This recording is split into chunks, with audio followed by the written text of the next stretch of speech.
Vamos a iniciar nuestra clase, como siempre, preguntando qué vimos la última vez. A ver, Mora Moreno, Mora Moreno, ¿qué vimos la última vez? Sí, profe, aquí estoy. Pues, Vimos las causas de procedencia que se puede solicitar el juez de control. ¿de procedencia de qué?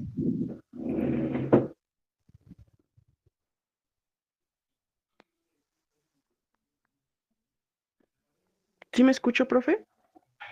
Sí, sí, sí, las causas de procedencia de qué. ¿Sí me escuchas? ¿Me escuchas, Mora?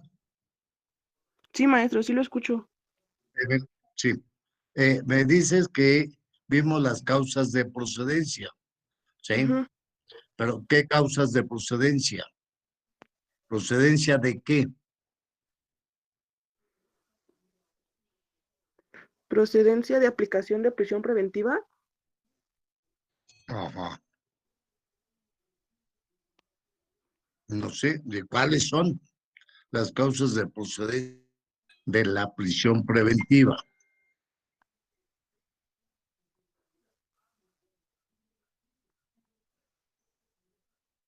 Mm,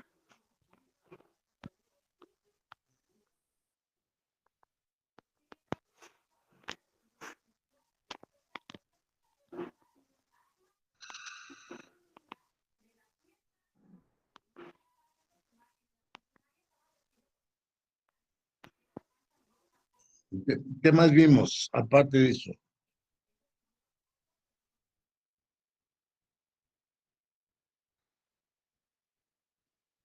¿Sí me escuchas, Mora? Sí, maestro, aquí estoy. Bien. ¿Qué más Vimos vimos aparte? Sí. mm, delincuencia organizada, homicidio, Ujú, que cuando se aplica cuando otras medidas no son suficientes. ujú. ¿Qué más?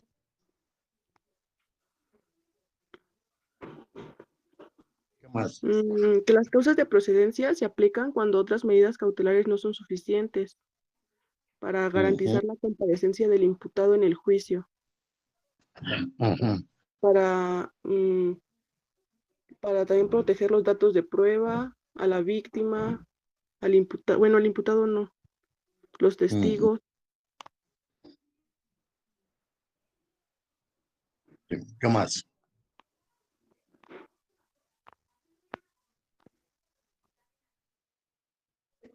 para garantizar la comparecencia del imputado. Sí, algo más. Pues solo tengo eso, profe. Ok, ok, gracias. A ver, Rocha Cervantes. Rocha Cervantes. Sí, profe, buenos días. ¿Qué más vimos?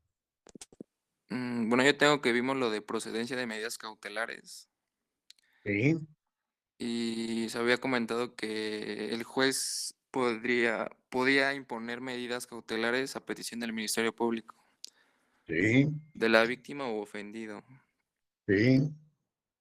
Y que formulada la imputación, el propio imputado se acoja al término constitucional y también por la vinculación a proceso del imputado. Ujú, sí, También tengo que vimos los tipos de medidas cautelares, creo, sí. que es la presentación periódica ante el juez o ante una autoridad, la exhibición de una garantía económica, el embargo de Sí. bienes, la inmovilización de cuentas y demás valores dentro del sistema financiero, Ujú, mm, el sometimiento al cuidado o vigilancia de una persona o institución, la prohibición de concurrir a determinadas reuniones o acercarse a ciertos lugares. Y ya lo que tengo, profe. Ok.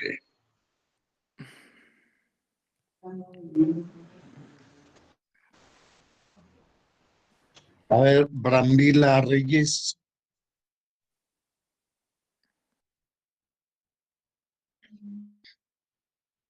Brambila Reyes. ¿No está? Brambila Reyes.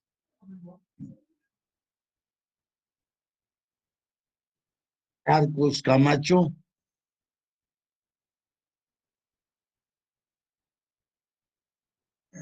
Arcos Camacho.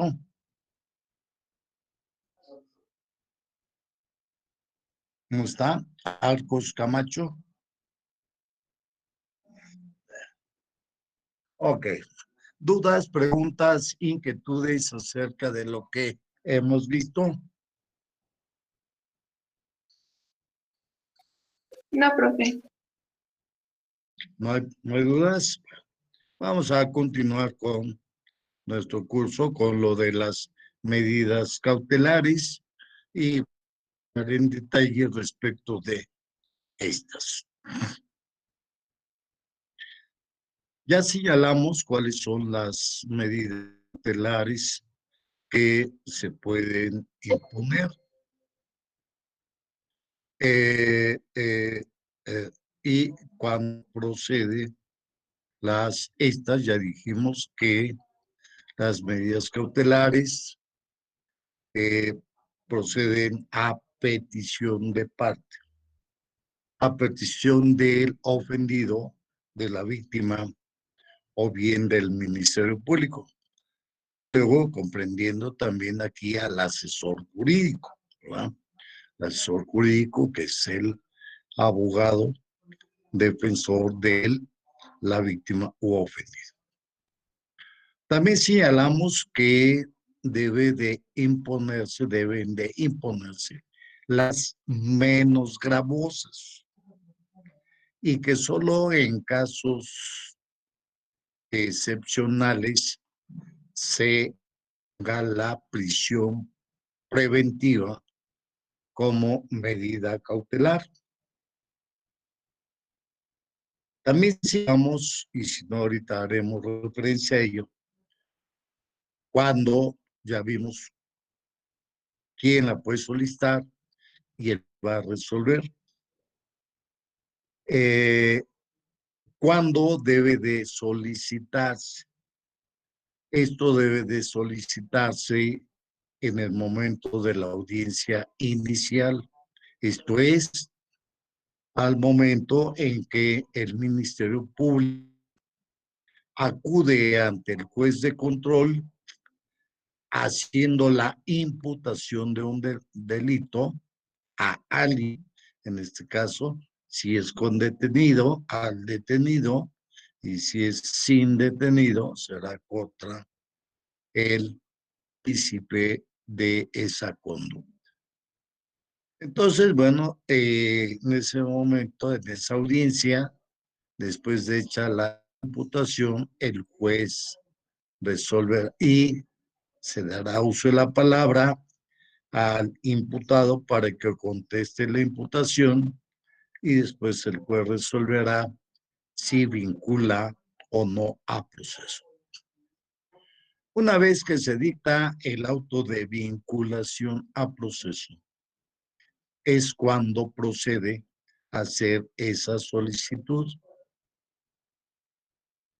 También procede cuando, haciéndose la imputación y solicitándose la vinculación, iniciado el inculpado, solicitan la duplicidad del término.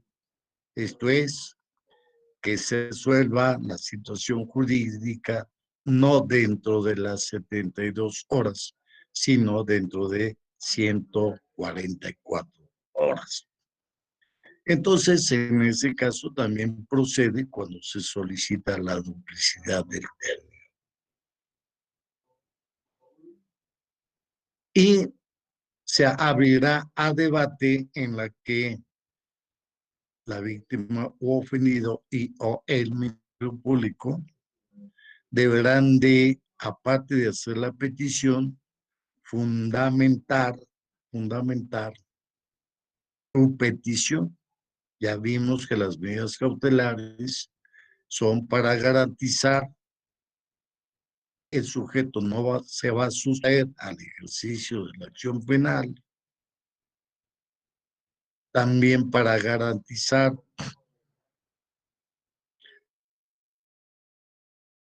la seguridad de la víctima o ofendido, así como de los testigos, o bien la continuidad o el no entorpecimiento del procedimiento. Entonces, ellos determinarán o establecerán y demostrarán cualquiera de estas hipótesis para que fundamenten la petición de imponer la medida cautelar que solicite. Igualmente, el imputado, ¿sí?, tendrá derecho a debatir lo que diga el Ministerio Público y o la víctima ofendido y su asesor jurídico a través de su defensor. Lo van a no solamente a contradecir, sino que también pueden ofrecer pruebas, ¿sí?, para acreditar lo contrario. Esto es, que no se van a sustraer de la acción penal, que no representan un peligro para la víctima ofendido o los testigos, o bien que no van a entender el procedimiento. Y entonces ya después de esta pequeña audiencia, el juez resolverá cuál de esas medidas cautelares impondrá, ¿sí? Entonces, después de ello, es que el juez resolverá sobre la imposición.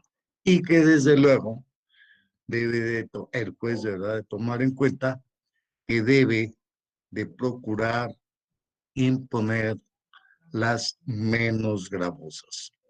También puede poner dos o más de estas medidas cautelares, ¿sí?, procurando no imponer la prisión preventiva, ¿sí? Además de ello, tenemos que la prisión preventiva procede fundamentalmente, como ya dijimos, cuando hay datos que acrediten que efectivamente puede sustraerse o que representa un peligro a la víctima o ofendido o que va a entorpecer. Y también vamos a ver que hay casos en los que se da la prisión preventiva oficiosa. Esto es, que en todo caso, o más bien en esos casos, siempre se aplicará la prisión preventiva porque se presume, ya por ley, la ley presume que esos sujetos o bien pueden sustraerse al ejercicio de la acción penal o representan un peligro para la víctima ofendido o representan un peligro para la sociedad. Entonces, en estos casos, tenemos que se da la prisión preventiva oficiosa, ¿sí? Y esta prisión preventiva oficiosa se da en cualquiera de estos casos, es decir, cuando el sujeto ha cometido alguno de estos delitos, ¿sí? Establece aquí que es cuando se trata de delincuencia organizada homicidio doloso, violación, secuestro, trata de personas, delitos cometidos con medios violentos como armas y explosivos, así como delitos graves que determine la ley contra la seguridad de la nación, el libre desarrollo de la personalidad y de la salud, de las leyes generales de salud, secuestro, trata de personas. La ley en materia de delincuencia organizada establecerá los supuestos que amerita. Y el Código Penal Federal señala también, además, los siguientes delitos: homicidio doloso, genocidio, violación, traición a la patria, espionaje, terrorismo, terrorismo internacional, sabotaje y los previstos en el artículo 142, 145, que son delitos de narcotráfico, de cultivo de enervantes, corrupción de personas menores de 18 años, pornografía, turismo sexual, lenocinio, entre otros, la pederastia, tráfico de menores, delitos contra la salud previstos en los artículos 197, 190. Se da en esos casos la prisión preventiva oficiosa. Sin embargo, en estos casos de prisión preventiva oficiosa, el juez puede prescindir de aplicar la prisión preventiva oficiosa. Si la persona es mayor de 70 años, ¿sí?, en ese caso, decretará la prisión domiciliaria o arraigo domiciliario, ¿sí?, ya más.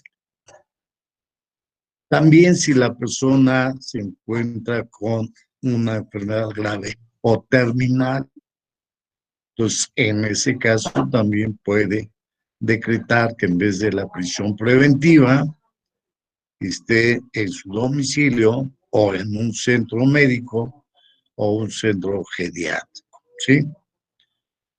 Se dará en esas condiciones.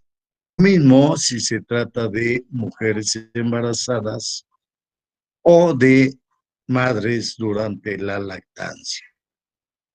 En esos casos puede el juez prescindir de aplicar la prisión preventiva oficiosa.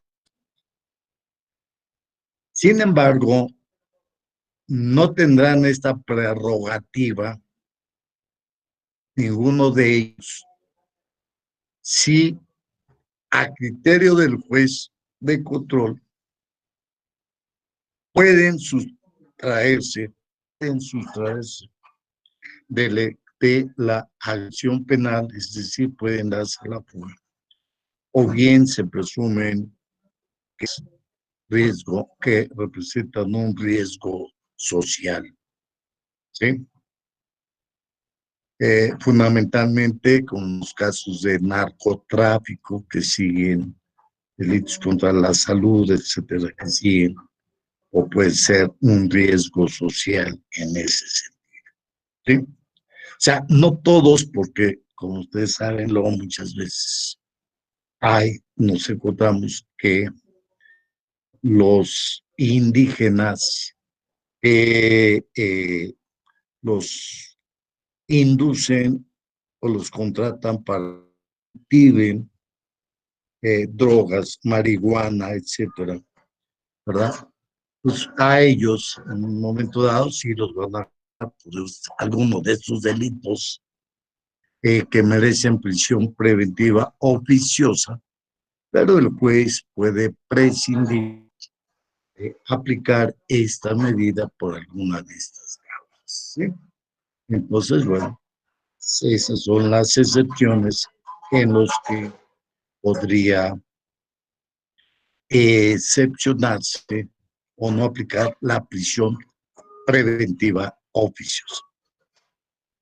Fuera de estos casos, la prisión preventiva procede solamente cuando se dan los requisitos que hemos señalado, ¿sí? Que hemos señalado que representen un riesgo para la víctima ofendido, ¿verdad? Cuando haya el riesgo fundado de sustraerse de la acción penal o que pueden obstaculizar el procedimiento.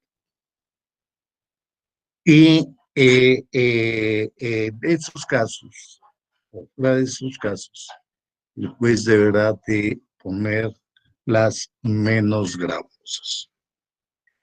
Cuando supone, bueno, antes de entrar a los casos de presunción de sustracción imputado, quiero preguntarles si hay dudas, preguntas o inquietudes acerca de lo que acabamos de señalar.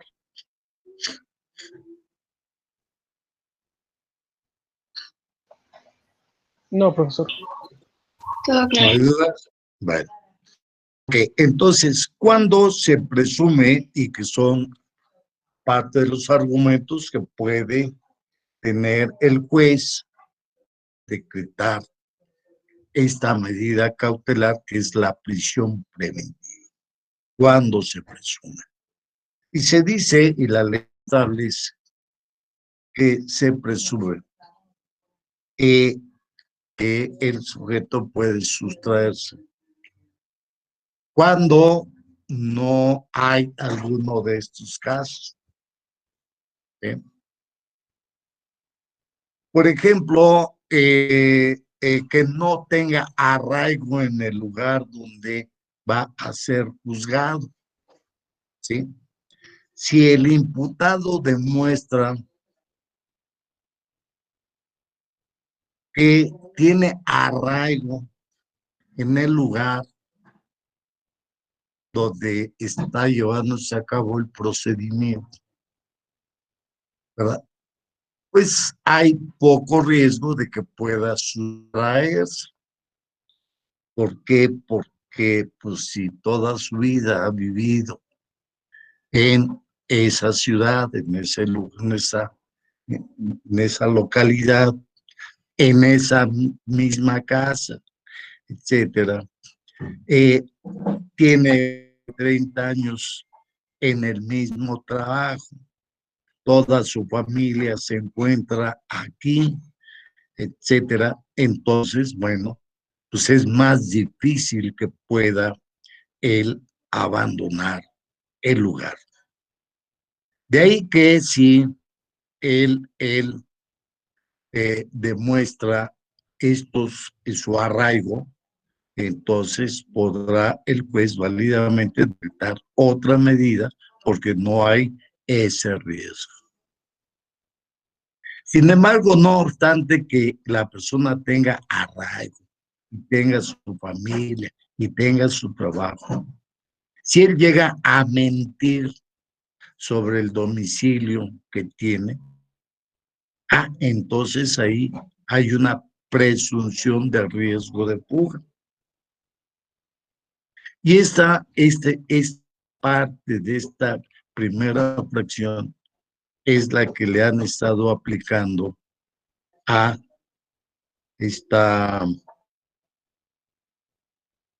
Rosario Robles.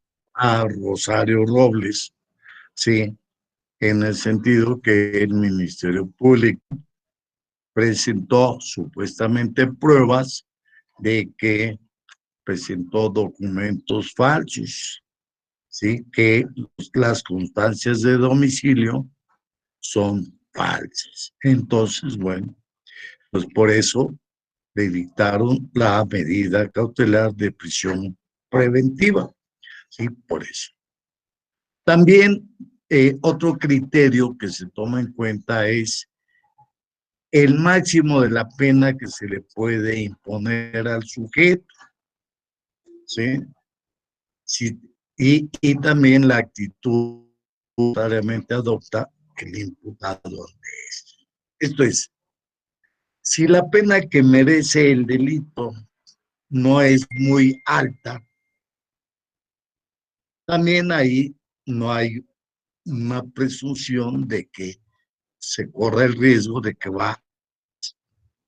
Pero si el delito tiene señalada una pena muy alta, pues sí existiría esa presunción, ese riesgo de que se va a dar la fuga. Ejemplo, pues el delito merece 60, 70 años de prisión, pues a lo mejor el sujeto dice de estar 60, 70 años en prisión, pues mejor me doy a la fuga y a lo mejor puedo hasta lograr la prescripción. Sí, bueno, se puede, aunque ande a salto de mata, pues ando libre en ese sentido, puede darse. Es uno de los aspectos que puede tomar en cuenta el juez en ese sentido. Como tercero, el comportamiento del imputado posterior al hecho cometido durante el procedimiento o en otro anterior, en la medida que indique su voluntad de someterse o no a la persecución penal. ¿Sí? Muchas veces el delincuente, ¿verdad?, manifiesta antes de cometer el delito o con posterioridad de cometerlo, es decir, su intención de darse a la fuga, ¿sí? De darse a la fuga, entonces también esta será una prueba de que demuestra el peligro de sustracción.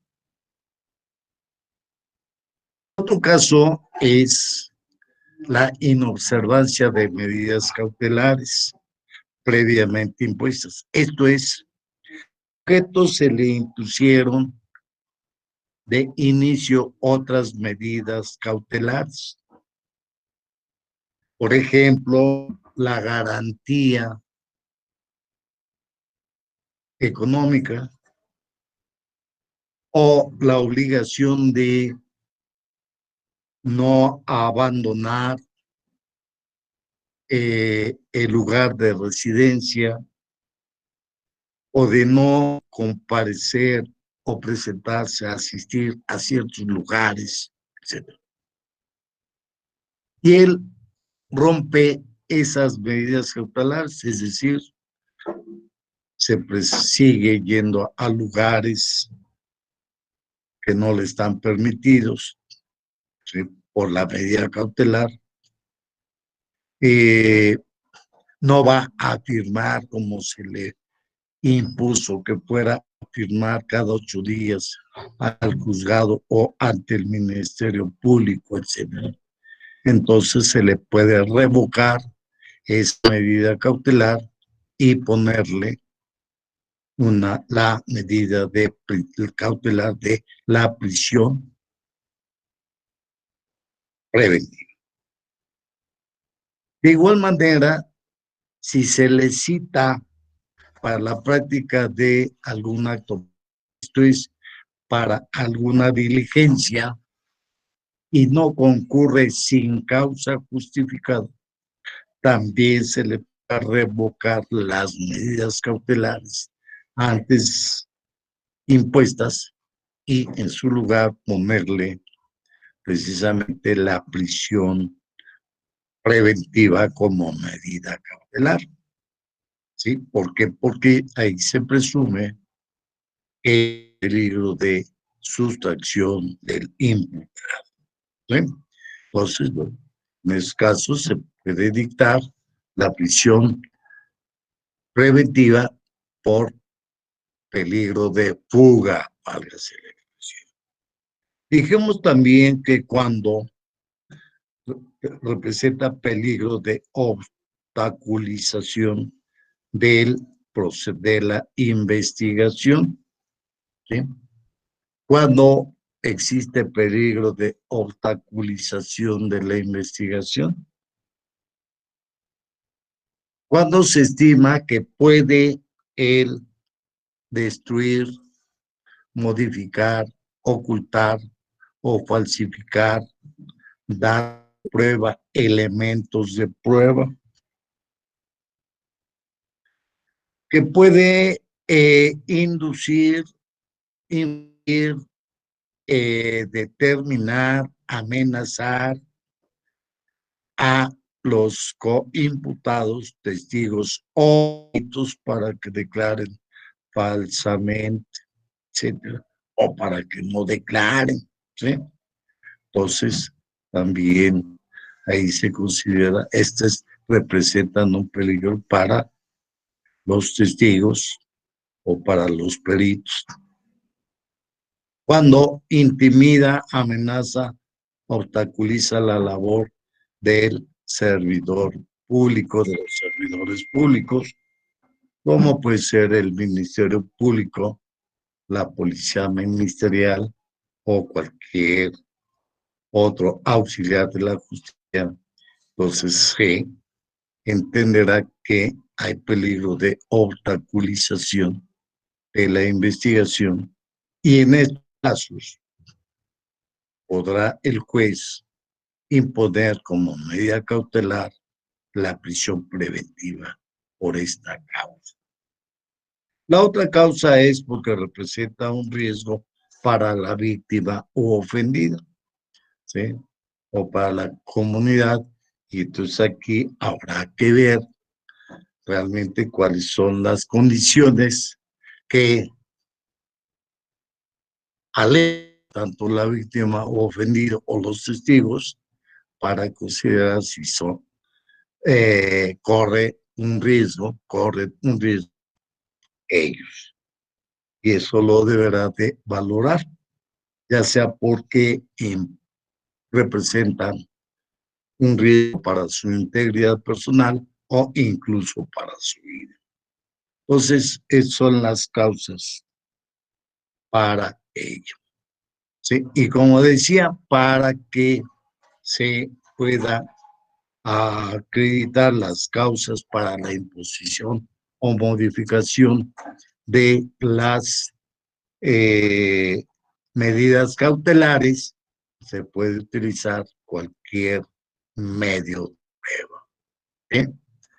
Ya sea para la imposición, para la sustitución, para su modificación o para el cese de la prisión preventiva. ¿Qué dudas, preguntas, inquietudes?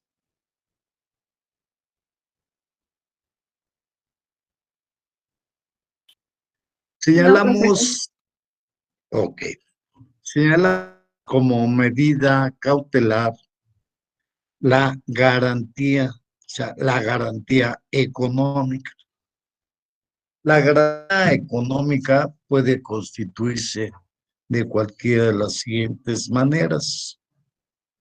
Una, depósito en efectivo. Entonces el juez dice, garantiza tu libertad o que no te vas a sustraer mediante el depósito de 10,000 pesos, 20,000 o 100,000 o 1,000,000. Y entonces el sujeto, el imputado, tendrá que depositar esa cantidad para que no se le decrete la prisión preventiva. O si fue detenido inicialmente, para no continuar detenido, ¿sí? Entonces deberá de hacer ese depósito. Por la hora en que se deba hacer el depósito, es normalmente cuando son horas inhábiles, ¿sí? Horas en las que no trabaja la nacional financiera, ¿sí? El dinero se podrá entregar al juez directamente para que éste lo deposite posteriormente en la nacional financiera y recabe el billete de depósito. Si hay horas hábiles, se está en horas hábiles, la persona o su abogado, su defensor, acudirá a la Nacional Financiera a depositar esa cantidad y la Nacional Financiera les pedirá un billete de depósito y lo entregará al juzgado y de esta manera estará otorgando la garantía económica. La ventaja que tiene esta garantía es que una vez que concluya el procedimiento, ese dinero se le reintegra íntegro al imputado, ¿sí? Se le reintegra. Luego tenemos la fianza de institución autorizada. Existen afianzadoras que son personas morales reguladas por el derecho mercantil, ¿sí? Y que están facultadas para otorgar fianzas. Y entonces aquí, una vez que fija una garantía económica el juez, nosotros podemos escoger cuál. Si no tenemos íntegra la cantidad que pide el juez ejecutivo, podemos nosotros acudir a una compañía afianzadora a celebrar un contrato de fianza en el que la compañía va a ser nuestro fiador, es decir, va a responder por nosotros. Y es la que le va a decir al juez que ella le garantiza ese dinero, esa cantidad, y expide una póliza, y esa póliza se le entrega. Por expedir esa póliza o por celebrar el contrato de fianza, la compañía va a cobrar una comisión de un 10 a un 12.5% o hasta un 15% de comisión. ¿Sí? Por ejemplo, si fija el juez una cantidad de 100,000 pesos, 12,000 pesos, ¿sí? O 10,000 pesos, ¿sí? Según la cuota que ellos tengan. Esa cantidad se le entrega a la afianzadora. Es la comisión, son los honorarios de la compañía. Cuando se termina el asunto, ese dinero no nos los van a regresar. ¿Sí? ¿Por qué? Porque es la comisión de la compañía afianzadora. ¿Sí? Entonces, ¿qué ventaja tiene? Que en vez de depositar los 100,000 pesos, invertimos 10,000 y podemos garantizar nuestra libertad. ¿Sí? Entonces, la otra es a través de una hipoteca. Como ustedes saben, la hipoteca es un contrato de garantía y que es un gravamen sobre bienes inmuebles y que esto debe hacerse a través de una escritura pública ante notario y que debe de inscribirse en el registro público de la propiedad. ¿Sí? Y una vez inscrita la escritura, se exhibe al juzgado y de esa manera está exhibida la garantía. ¿Sí? ¿Cuál es el inconveniente? El inconveniente es que este trámite se lleva aproximadamente mes y medio o 2 meses a 3 meses para que salga inscrito del registro público de la propiedad. ¿Sí?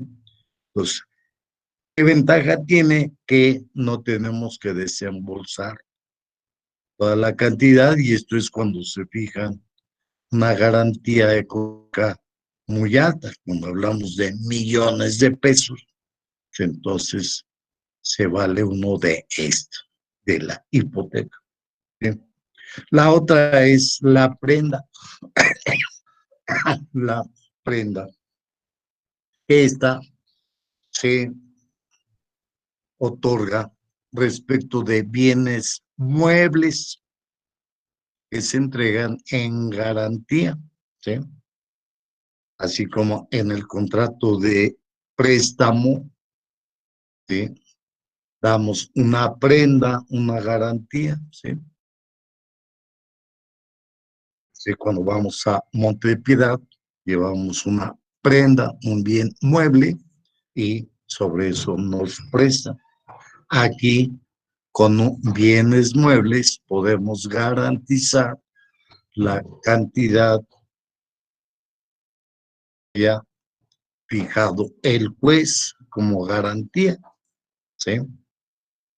El inconveniente en un momento dado es que habría que buscar un almacén de depósito de bienes muebles para que no se expida el certificado de prenda para poderlo exhibir. La otra es el fideicomiso. El fideicomiso, que también es un contrato mercantil que se celebra con una institución fiduciaria, ya sea un banco o bien ante la Nacional Financiera, sí, que son las instituciones financieras y se hace contrato de fideicomiso, dando en garantía bienes inmuebles con los que se constituye el fideicomiso, ¿sí? Normalmente que también puede ser dinero en efectivo que se constituye en fideicomiso. También el inconveniente es, ¿verdad? El que se lleva 3, 4 meses para poder celebrar el contrato de fideicomiso. Señala aquí la ley cualquier otra que a criterio del juez cumpla con esa finalidad, ¿sí? Cualquier otro medio para poder garantizar una cantidad se puede establecer. De momento son estas. Las más utilizadas en la práctica son el depósito en efectivo y la fianza, ¿sí? Y rara vez o excepcionalmente se da las demás casi no se aplican. ¿Dudas, preguntas, inquietudes?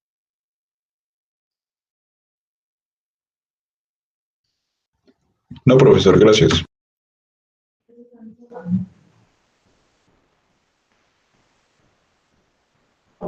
¿Hay dudas? No. Yo tengo una duda, profesor. Sí, dime.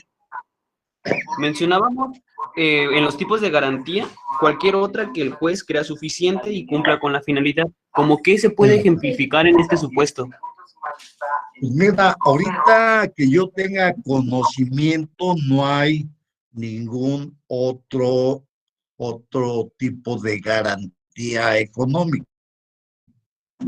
Pero vamos a ver, o seguramente ustedes ya lo han visto, no solamente aquí en el Código Penal, sino en todas las leyes, cuando el legislador describe una serie de elementos o de eventos o de circunstancias, etcétera, y dice cualquier otra que determine la ley o que establezca el juez, etcétera.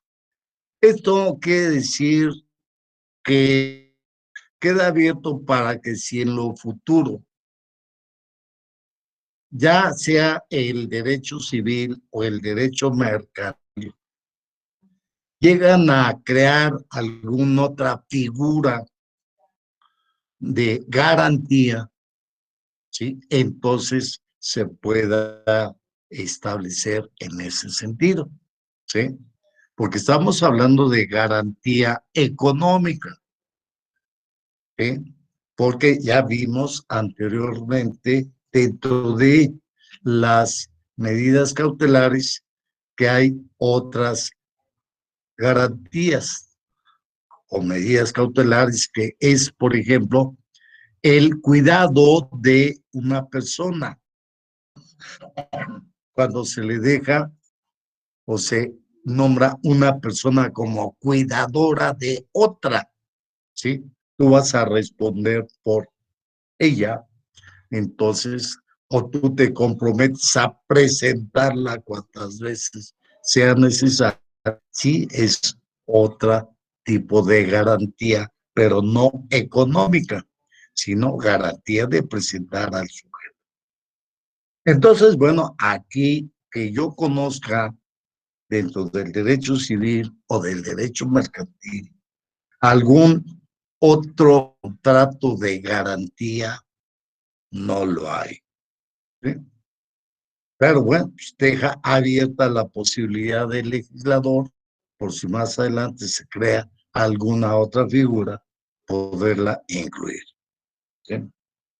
A eso se refiere, yo no conozco algún otro contrato de garantía, ¿sí? Sí, comprendo, profesor, gracias. ¿Dudas? ¿Alguna otra duda, pregunta, inquietud? ¿No hay dudas? Bueno, entonces todo por el día de hoy y nos vemos el día de mañana Profe, yo para, tengo una duda. sí, dime, Cuando se lleva a cabo un juicio y el juez ya, bueno, ya dio como en libertad o bueno, exoneró de todos sus delitos a la persona, ¿esta persona ya puede quedar en libertad de hacer lo que sea? sí, desde luego, o sea, bueno, hay esta situación. Estamos en presencia de que dicta una sentencia absolutoria. Ajá, Esa es la pregunta. El ajá, juez dicta una sentencia absolutoria o ajá, sobresee el procedimiento y deja en libertad al sujeto. sí, ¿Sí? ¿Es el supuesto? Sí, sí, el sujeto puede hacer lo que quiera. ajá, ¿Sí? Puede salir del país, puede hacer lo que él quiera. ¿Sí? Como si ok, nunca hubiera cometido un delito. ¿Sí? ok, De igual manera, vamos a ver más adelante que cuando una persona es condenada y ya cumplió con su sentencia, ya cumplió con toda su sentencia, entonces, sí, de acuerdo con la Constitución, se le restituyen todas sus libertades. Consecuentemente, puede hacer cualquier cosa, ¿sí? Desde luego, siendo lícita, porque si vuelve a cometer otro ilícito, pues lo volverán a meter a la cárcel, ¿sí? ok, gracias. ¿Sí quedó entendido, Brenda? Sí, Aclaré tu duda. sí, gracias. Ok. ¿Alguna duda, pregunta, inquietud? Si no hay Ya ninguna, dudas, profesor. que tengan un excelente día y cuídense, por favor, y nos vemos el día de mañana. ¿Ok? Muchas gracias, Hasta luego. profesor. Gracias, Igualmente. igualmente. Muchas gracias, Hasta profe. mañana. Hasta mañana. No, hasta mañana.